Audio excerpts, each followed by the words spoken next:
Hello, Lucy here. I just wanted to take a moment to celebrate our thriving community. I cannot believe I'm saying this, but we have over 1,000 listeners, racking up nearly 3,000 views on YouTube and are closing in on 2,000 downloads, all in just 9 months. I mean, that's no small feat, and that's down to you. Thank you for your amazing support. You know, it's lovely to hear about all the connections and collaborations that are blossoming among you, our listeners, and the guests. If you love the show, then please do consider leaving a review. Your feedback not only boosts the show in the charts, but it also helps new listeners find the wilderness. So, share the episodes with your friends and family. And remember to subscribe to the Wilderness of Creativity podcast. Stay wild. Hello, and welcome to another episode of the Wilderness of Creativity. I'm your host, Lucy, and today I'm joined by Jane Pruitt, the creative force behind Soapy Jane.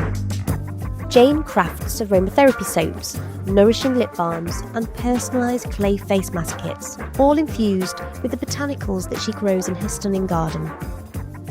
I guess just like the cycle of planting a seed and watching it bloom, Jane's journey into gardening has blossomed into a transformative practice for her mental health and well-being. Join us today in this episode as we discuss the process behind developing sustainable, personalised skincare solutions and the incredible connection between creativity and nature. Subscribe to the podcast and remember to share this episode with your loved ones. Right, let's dig in. You want to tell us a little bit about Soapy Jane, where that came from, and what you're going to have in your room for your workshop? Yes, of course. So Soapy Jane, I started in September 2022. I've just had my second birthday. I also work 20 hours in the NHS, which is very stressful. And so during COVID, it was stressful for everybody on the planet. Everybody's been affected by COVID in some form, some way or another. And unfortunately, patients, because I was on reception, are not very kind, and something happened and a patient was very aggressive with me, and it flipped a switch for me to stuff in my past, and it sent me on a downward spiral. So I took some time off work. I've always been creative, but not really done much about it, if you know what I mean, because I not had time or whatever. And I've always been, because I've got a background in aromatherapy and beauty therapy when my son was young. So I thought do you know what? I saw something online or something, and I thought, I think I can do this. So I just started and bought the ingredients and had a go, and it was just great, and I loved it, and it was what I needed at the time, because it was something to take my mind off of all of that and help my mental health because of the way I was feeling. So that's what started it all off, and then I really went from there. So for about almost a year, I was making soap and just sort of experimenting with different types and things. Gave it all away to family and friends, like you do, to test it out. And then someone said, "Oh, why don't you make a business?" And that, and then the seeds planted. And I thought, well, why not? So I did about 3 online courses, and I've made a lovely friend from one of them. She's absolutely great, Kerry. Yeah. And shout out to Kerry. Yeah, shout out to Kerry, the soap coach. She's based down in Dorset, and sort of went from there really, and found out lots of information, did a lot of research, and because of my background in aromatherapy and beauty therapy, I've always used oils in my everyday life for various things. Yeah. So I wanted it to be natural because I care about the environment. That's really important to me. And so I made up all these different ones, and I did lots of experimenting, and gradually started my business and all the different aspects of starting a business. And it is a lot, it's a lot of work. There's a lot that goes into that behind the scenes, isn't there? And I've come through various sort of stages and things, And I was really proud of myself because I built my own website through one of the online platforms, and I did 95% of it myself. And I'm not really techie. I know what I'm doing on a computer, but not, I was determined to get there. Do you know what I mean? Yes, yeah. And so it sort of, it came about like that. And I actually think we all need something creative in our world. And I think people say, well, I'm not creative at all, but I think they have got a little bit of that in them, and I'm lucky that I was able to do that. I feel grateful that I was able to start the business. You should be really proud of yourself. You have been on a real journey of self-discovery. You've found your confidence. There is a lot of pain in there, but you've turned that around, and I can sense that. You're now giving back to other people, which I think is just so beautiful. There's something about doing something creative with our hands, isn't there? Yes, there is. Yeah, it just feels good. It makes me feel good. It makes me feel happy. And, you create, and, one of the things that I create, one of the lip balms, because we're very lucky. Again, we're grateful. We've got a beautiful garden, and I've got the room to grow botanicals. And again, gardening helps my mental health, being out there in the garden. I planted the lip balm from tiny seeds. I watered it, I nurtured it, I watched it grow. It then got planted in the ground, and it's now, it sort of takes over a bit, lemon balm, but you can eat it. You can put it in salad. Really? It's part of the mint family. So you can use it, just like you would mint. Beautiful. It's really beautiful. And so when it's ready to use, I pick it. I then dry it. And then once it's dried, it's got to be fully dried, the leaves. And then I infuse that in my oil, in olive oil, which is part of my recipe. And you leave it for about 2 to 4 weeks. And then you drain it all off. So you've just got the oil. And then you use that oil to make the lip balm, the lemon balm lip balm, luscious lemon balm lip balm. And I like it because it's a full circle. So it's the circle of life, that's what isn't I'm hearing. And that's what I sort of believe in. And I think, to watch something grow, you've planted that from a seed, you've watched it grow, you've nurtured it, you've watered it. You're then using it in a product which people buy. And I think that's really beautiful. And we've got a beautiful 5-year-old granddaughter called Erin. And I'm teaching her about it. And as she gets older, I'll show her. Aww. But, I sort of say, look, that's growing. That's a little seed. And, and I just think that's wonderful.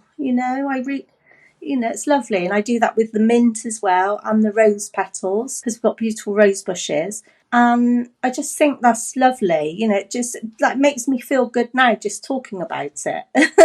And I can see everything about you is just brimming with, joy and happiness. And when we are creative, when we're tapping into that creative side of ourselves, and it is about that process, it's like, how do we find that creative flow? Because I think everybody has creativity within them.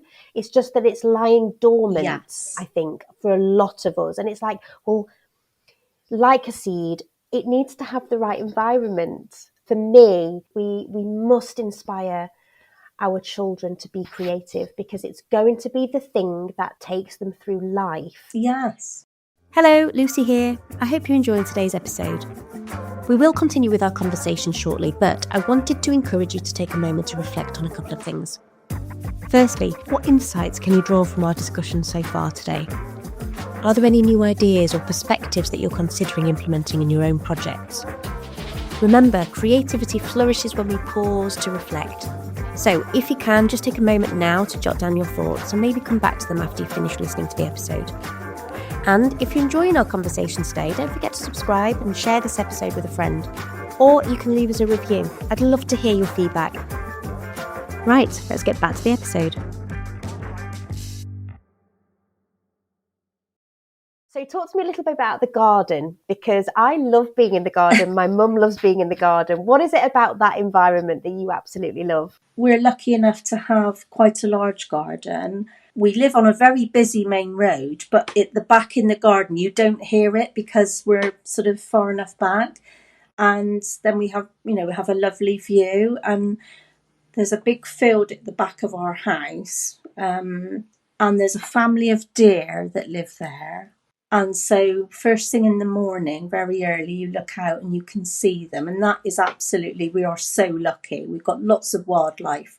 There's birds of prey that, fly around, rabbits, all sorts of things. So that we're very, very lucky to have that. And so we've got the room for me to grow things. Yes. The house we live in used to be my husband's parents' house. So it's a well-established garden. And it's lovely because every month there is something in flower, something, it might be a bush or something. I don't know all the names, I'm learning. But the other thing is my dad, who's 96, he's always been a gardener and he's still with us, thankfully. My mum passed away a few years ago, which is awful, and I miss her every day. But my dad still does gardening now, believe it or not, at 96 years old. And he's always had an allotment, Yes. And I always remember when the whole organic stuff came out and I'm talking like years ago, and my dad never sort of says much about anything, but he looked up and he said, you children have been eating organic vegetables all your life because I grow them and I don't use pesticides, and we're sort of in a way going back to that, aren't we, where people want to have allotments and all that sort of thing so that we can grow our own vegetables. I've only ever grown a few tomatoes, but I want to do more of that next year, but I'm sort of, it's having the time as well, Yeah. That's another reason why I've got into gardening, because my dad helps me, gives me advice about what I'm doing. And so he's given me his knowledge that he's learned over his 96 years. And on his allotment, he's got half an allotment that he's still got. And the young couples that come and have allotments, he makes us laugh because he said, well, some of them, Jane, they only last a couple of months and then they think it's too hard work. So I think that's great, Where's the resilience in the youth? But they all ask his advice, and things, which is great because he's got so much knowledge. But I think when I'm in my garden, when I'm in our garden, it makes me feel close to my dad, I think, Well, there's a couple of things in there, isn't there? It's like when you are doing something like being in your garden, you're bonding with the person that you're sharing that with. Yes. You're telling stories and you're sharing advice and you're connecting. And that's really key. But also the knowledge that our elders have, Yes. and I think, we're going to lose that. We will lose all of that knowledge and that experience. And I think any opportunity to listen to what they've got to say and then embed that in our own lives, I think is absolutely crucial.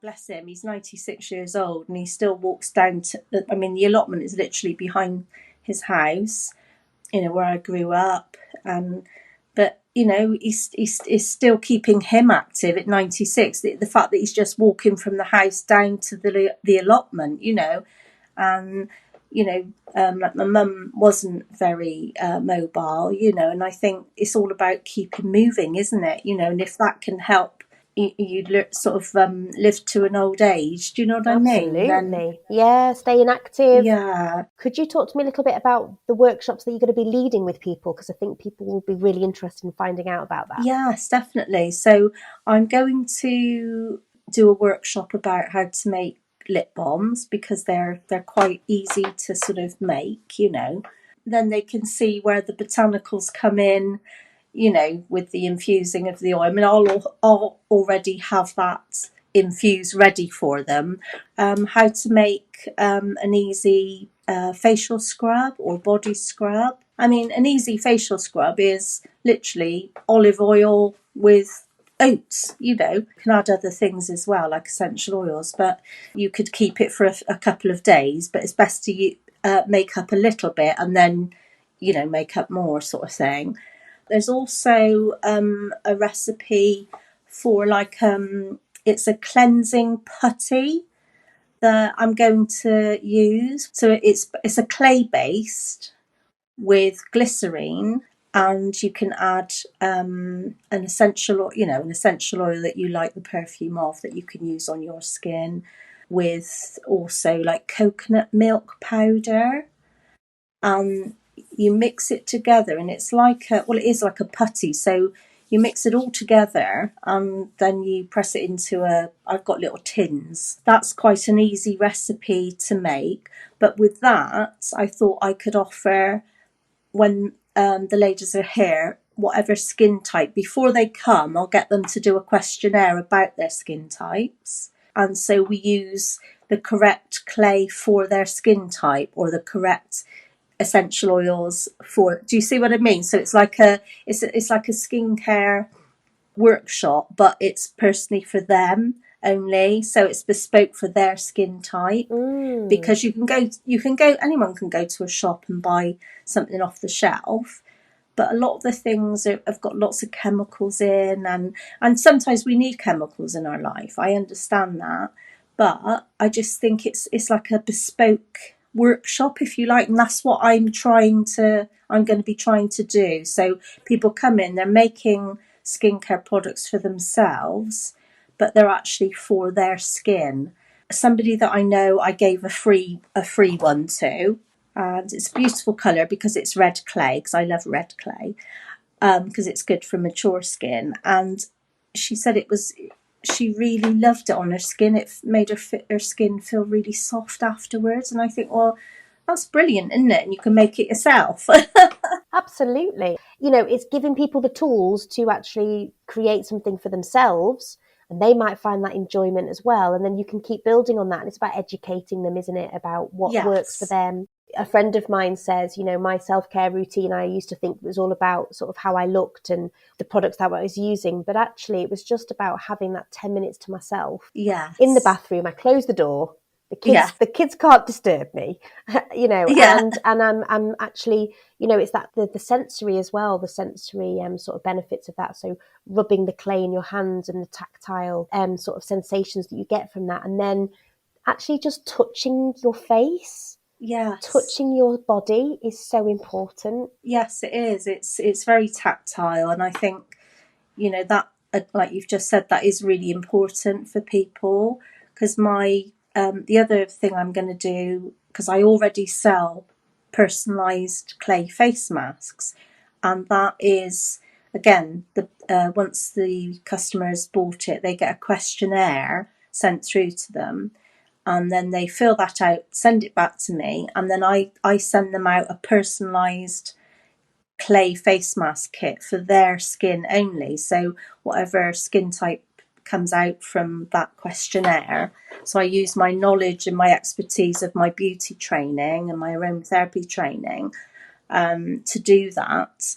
And I thought I could work that into a workshop, because then they can have their questionnaire sent out to them, so I can get all the ingredients ready, and then show them how to, in a workshop, how to sort of mix it up. And again, it's the actual mixing it all up, and why are we using this type of clay? Why are we using this dry additive? Because we've got like coconut milk powder, we've got charcoal if you've got a greasy, oily skin, to use honey powder, all these different additives that I can use with my clay face mask kit. And again, that's learning that those things are good for your skin.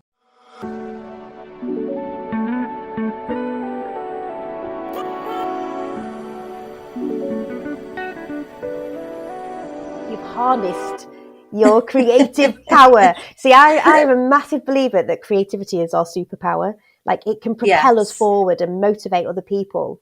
And when you're within a community as well of creatives that are doing the same thing, it kind of like galvanizes that energy, doesn't Yes, it? oh, definitely. Yes, when you're with other creative people, because I think you may have already spoken to some other of my sort of friends that, you know, we've done Mandy Nicholson's Creative Mastermind course, and that's why I'm here, basically. And I was lucky enough in April to go up to her art retreat in Scotland.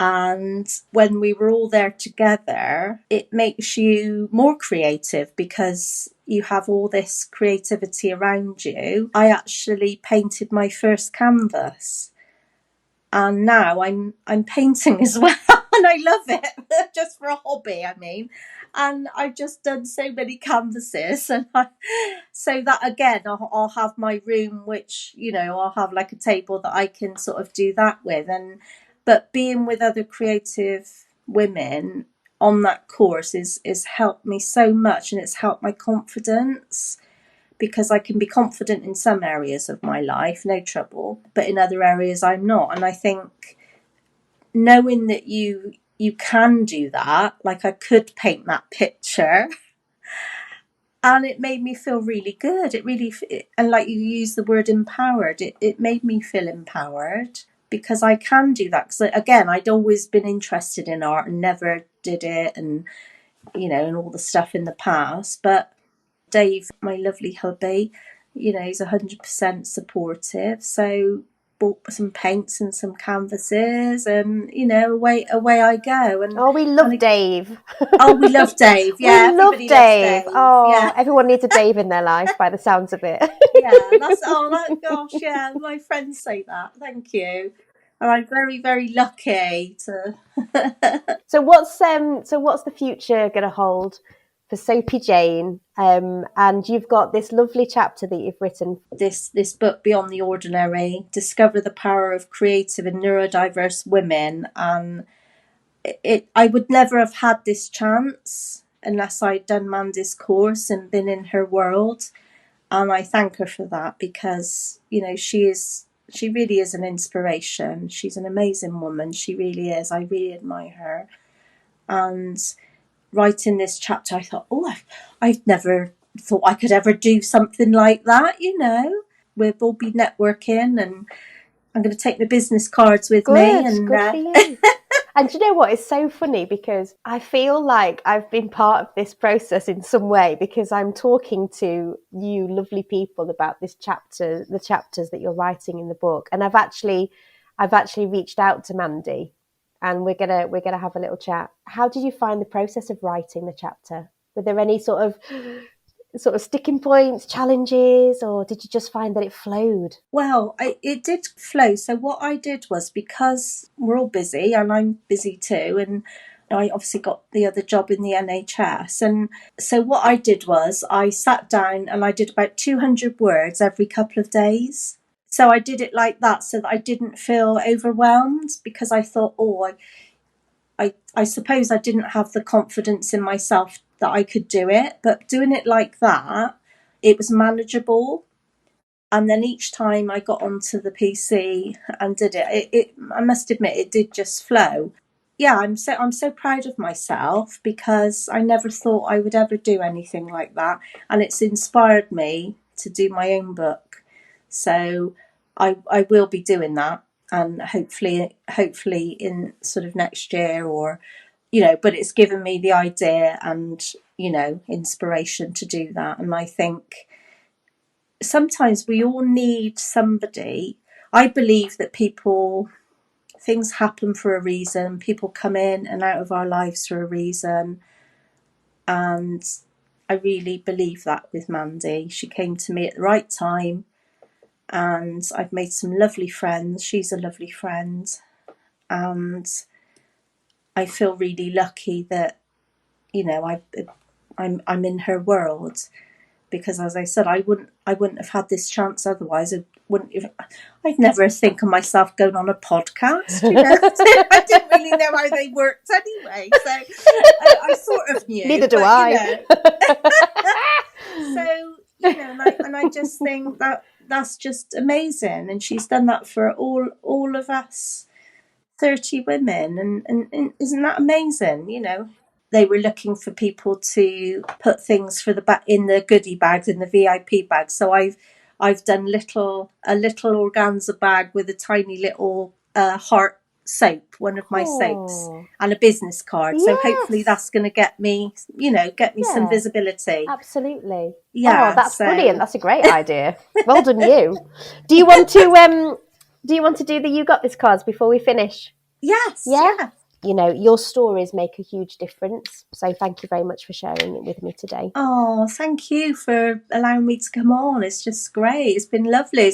And you said in all your details about, you know, the sort of tone for it is like talking to a friend over coffee, and it has been. So thank you for making me feel at ease, because I was really nervous.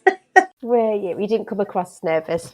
Right, I am going to give a little shuffle of the cards, and then when you're ready, you're going to say stop, and I will just take the top card and we'll talk about it for a little bit, about what the card means. So the card that's come up for you is Believe You Can, and you are halfway there. Oh, love that. How does that card speak to you today? I am believing more in myself. I can do this. I can do these workshops, and I am going to be successful, because, you know, the whole reason I'm doing this is so I'm gradually want to give up my NHS job. I am going to be successful. So believing that I can do it, I'm halfway there, aren't I? So that's a great card.